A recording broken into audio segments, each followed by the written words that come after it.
Partner koji je izneverio nikako ne sme prihvatiti krivicu. Treba prihvatiti odgovornost za taj korak koji je počinio.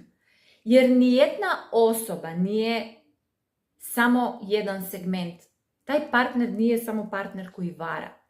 Taj partner je možda otac, poslovni čovek, taj partner je možda sportista, muzičar.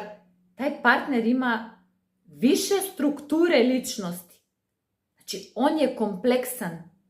A zašto se desilo neverstvo? Radi se na psihoterapiji.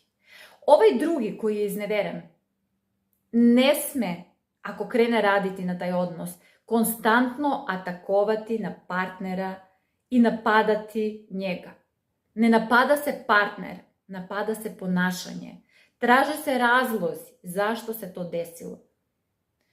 Što je to što je tebi trebalo da u tom momentu odeš sa drugom osobom, a ja ovde nisam imala da ti ponudim ili nisam imala ja da ti dam? Šta je to što te je nateralo? Opet kažem da se razumemo, za tango su potrebni dvoje. Možda je krivica na jednog 90%, ali taj drugi mora da ima 10% krivice. Ne postoji osoba koja će počiniti neverstvo ako nije imala razlog zašto to radi. Osvena ako nije bila, postavena u situaciju ucene, pritiska i takve stvari.